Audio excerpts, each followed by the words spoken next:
బాబుజీ గారు. ధన్యవాదాలు అధ్యక్ష. ముందుగా నా నియోజకవర్గ ప్రజలందరికీ కూడా ప్రత్యేకమైన ధన్యవాదాలు తెలియజేస్తున్నాను. ఎందుకంటే మొన్న లోకల్ బాడీస్లో మంచి ఫలితాలని మా దగ్గర ఇవ్వడం అనేది జరిగింది. అధ్యక్ష, మా ప్రజలందరూ కూడా ఒక మాట చెప్పి రావడం అనేది జరిగింది. నా నియోజకవర్గం అంతా కూడా కవ్వల్ టైగర్ జోన్.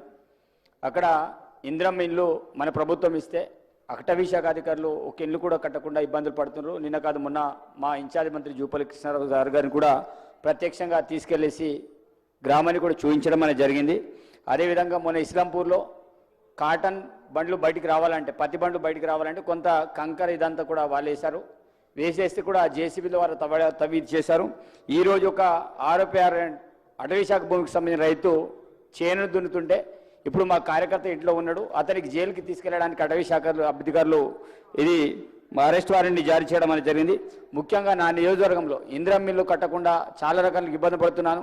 ప్రతిపక్షంతో నేను పొట్లాడే అక్కడ ఇది లేదు, కానీ అటవీ శాఖతో డైలీ కొట్లాడే పరిస్థితి నాది ఉంది సార్ అధ్యక్ష. కాబట్టి అటవీ సంబంధించిన సమస్యను పరిష్కారం చేయాలని ఈ సందర్భంగా నేను విజ్ఞప్తి చేస్తున్నాను. Thank you. గౌరవ సభ్యులు చెప్పిన విషయాన్ని నోట్ చేసుకోవడం జరిగింది అధ్యక్ష. శ్రీ డాక్టర్ సంజయ్ గారు. ధన్యవాదాలు అధ్యక్ష. జగిత్యాల నియోజకవర్గానికి సంబంధించి జగిత్యాల పట్టణం ఓల్డెస్ట్ మున్సిపాలిటీ అధ్యక్ష. పట్టణం మధ్య నుండి యావర్ రోడ్డుని ఉంటుంది. అది గతంలో 60 ఫీట్లు ఉంటే 80 ఫీట్లు, తర్వాత 2021లో 100 ఫీట్లకు కూడా జీవో తీసుకురావడం జరిగింది. ఆ విస్తరణకు సంబంధించి గౌరవ ముఖ్యమంత్రి గారే మున్సిపల్ శాఖ మంత్రి గారు కాబట్టి వారి హౌస్లో కాబట్టి దయచేసి దానికి తగిన నిధులు ఇచ్చి కానీ టీడీఆర్ ద్వారా కానీ యావర్ రోడ్డు విస్తరణ అతి త్వరగా చేయించాలని కోరుతున్నాం. రెండవది, మాది ఇరిగేషన్ బాగా ఎక్కువ ఉన్న ప్రాంతం కమాండ్ ఏరియా. అక్కడ కాలువల మరమ్మతులు చాలా అవసరం ఉన్నాయి అధ్యక్ష, అదొకటి చూడాలి. థర్డ్, మా గౌరవ మంత్రివర్యులు లక్ష్మణ్ కుమార్ గారు కూడా సభలోనే ఉన్నారు, వారికి కూడా సంబంధించిన విషయం. మా ప్రాజెక్టు రోల్లవాగు దాదాపు పూర్తవుతుంది. అటవీ అనుమతులు రాక గేట్లు బిగించక ఇబ్బంది అవుతుంది.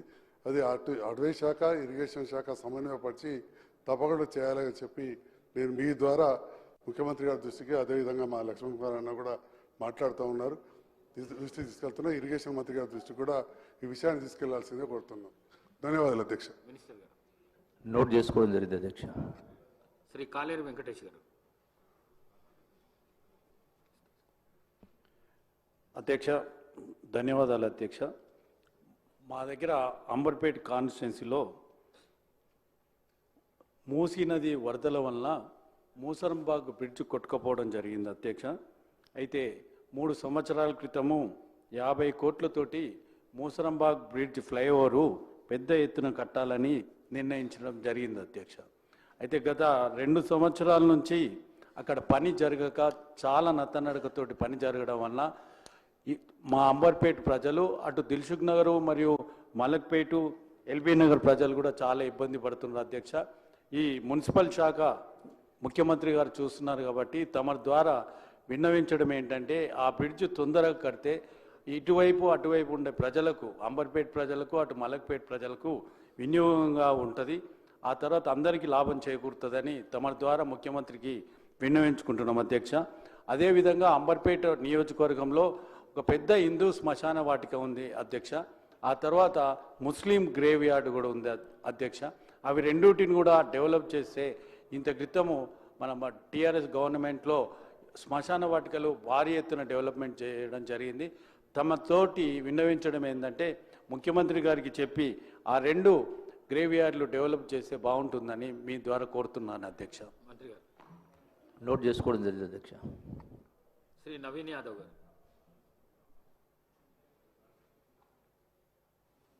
స్పీకర్ గారికి, డిప్యూటీ స్పీకర్ గారికి, గౌరవ ముఖ్యమంత్రి గారికి, మంత్రులకు, గౌరవ మంత్రులకు, సభ్యులకు, అధికారులందరూ కూడా నమస్కారం స్పీకర్ సార్.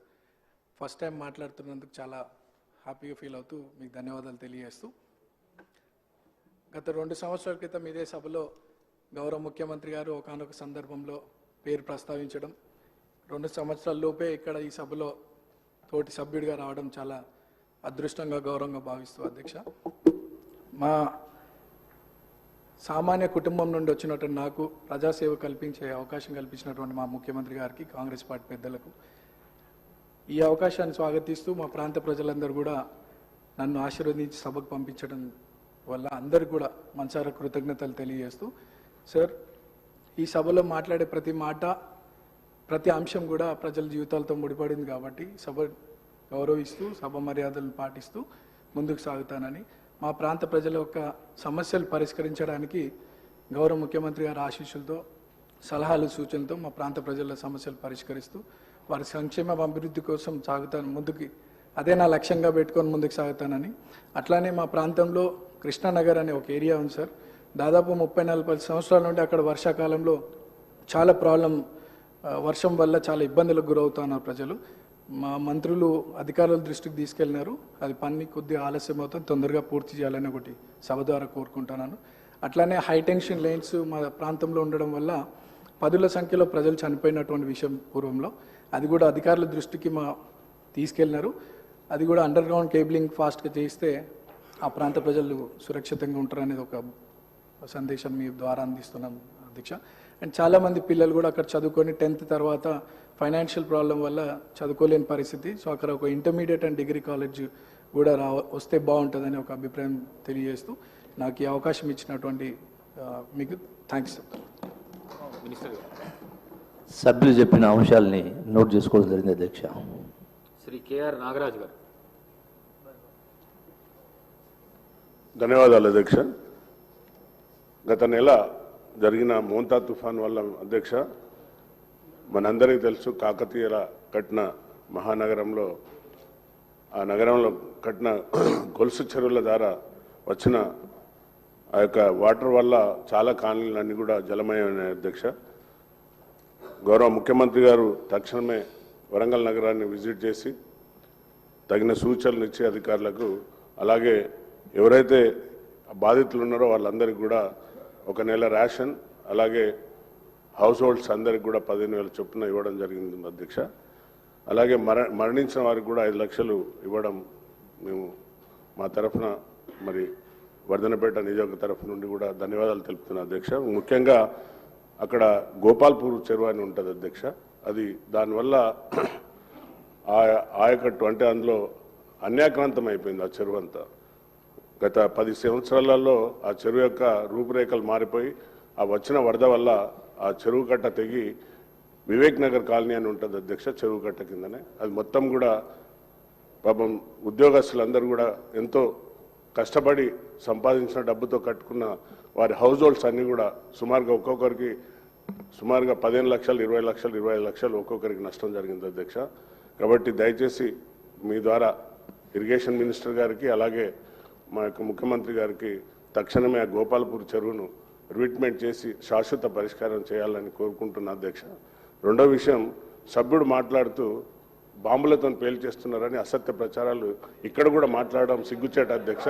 దాన్ని వెంటనే తొలగించాలి అధ్యక్ష. రికార్డులకు వెళ్ళి తొలగించాలి అధ్యక్ష. భాష మంచిగా మాట్లాడమని. సభ్యులు చెప్పిన అంశాన్ని నోట్ చేసుకోవడం జరిగింది అధ్యక్ష.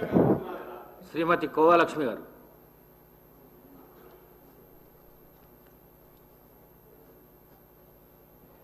అధ్యక్ష నమస్కారం. మీకు ఈరోజు ఏదైతే మన అసెంబ్లీ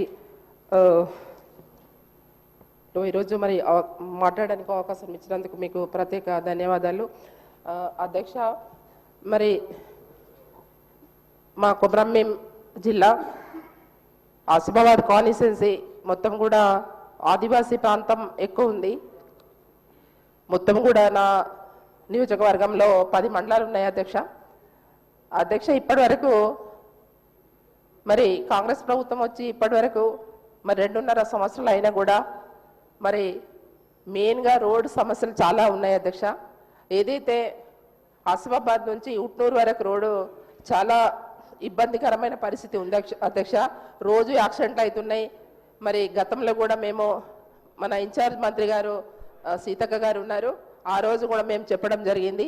మరి ఆ రోడ్డు పూర్తిగా మరి రీబీటీ చేయాలని కూడా